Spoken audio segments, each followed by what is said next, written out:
تو defence production میں بھی اور سارا کچھ تعاون ہے.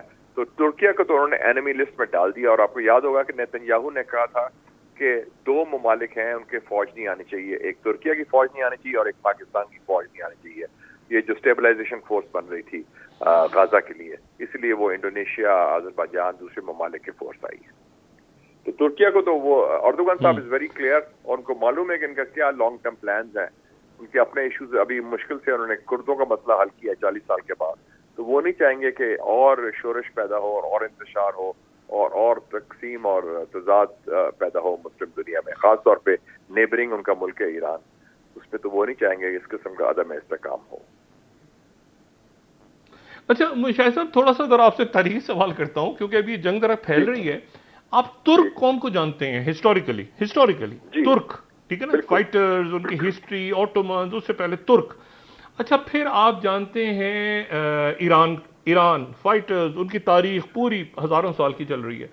پھر اس کے بعد ظاہر ہے کہ عرب ممالک باقی ریجنز کی, یہ جنگجو قومیں جو ہیں, اور اس کے بعد ہم دیکھتے ہیں کہ میں نام نہیں لے رہا کسی کا, وہ کہتے ہیں نا کہ وہ ٹاورز آن دا سینڈ, یا وہ بڑے بڑے بنے ہوئے ہیں, مطلب ہے کہ 100-200 منزلہ عمارتیں بنی ہوئی ہیں سینڈ کے اوپر, ریت کے اوپر, جہاں پہ وہ بجری میں ڈیلیو کچھ, وہ کتنا, کیونکہ ان کے اوپر گرنا ضروری نہیں ہوتا میزائل کا, وہ جو بلاسٹ ہے سمپلی اوپر جو دھماکہ ہوتا ہے اس سے وہ پوری بلڈنگ لرز جاتی ہے.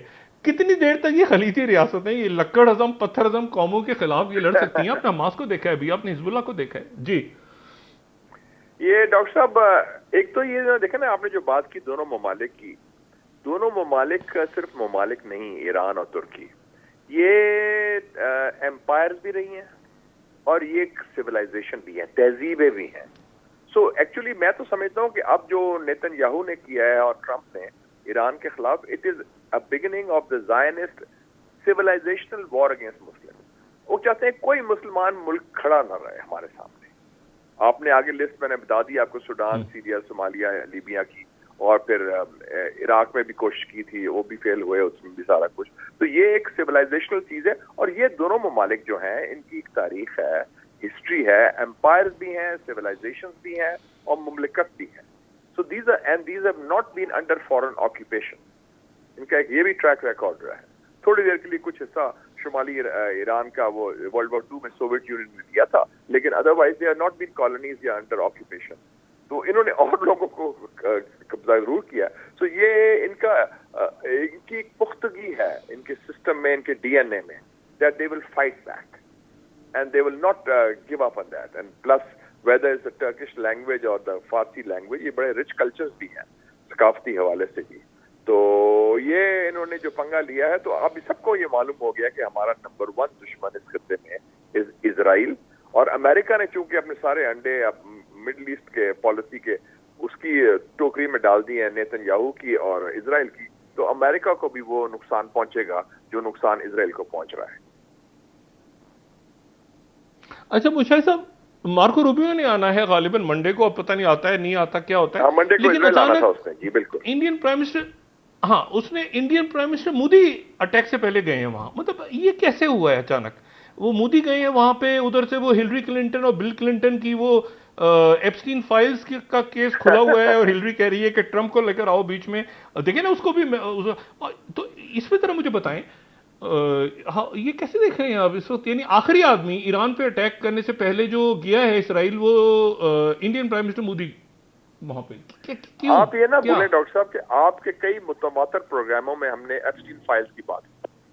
ہم واحد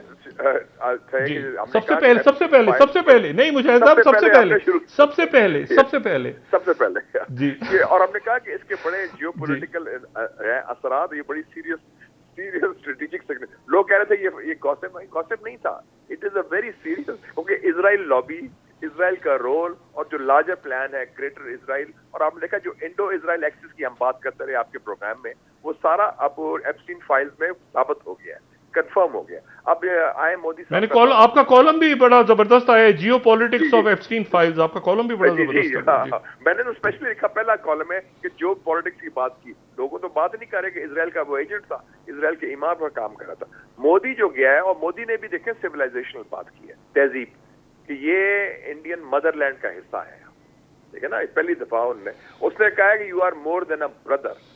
نیتن نے مودی کو کہا کہ you are more than a brother, اور مودی نے کیا کہا اسپیچ میں, you are part of the motherland, Indian مطلب حالانکہ کیا تعلق ہے اسرائیل کا, وہ یورپین جوز کا ادھر بیٹھے ہوئے ہیں ایک خطے میں انسٹالڈ بائی دا ویسٹ, تو وہ انہوں نے لنک کیا. اور جو انہوں نے باتیں کی ان میں دونوں آئیڈیالوجیز, زائنزم اینڈ ہندوتوا, دونوں کی سوچ, اکھنڈ بھارت اور Eretz Israel, greater Israel and greater India, وہ ایک سوچ ہے.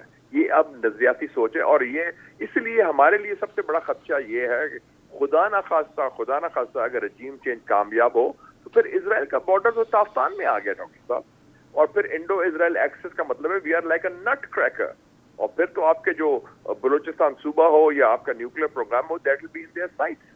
تو یہ ہمارے لیے Iran is now the defence line for Pakistan, یہ جو جارحیت کا مقابلہ کر رہے ہیں, اور اس لیے بڑا ضروری ہے کہ ایران اس میں سرخرو ہو, ایران اس کو شکست دے ان کو, اور یہ وہ کامیاب نہ ہو اپنے عزائم میں جو امریکہ اور اسرائیل کے عزائم ہیں, کیونکہ یہ تو پھر پورا خطے میں گڑبڑ ہو جائے گی.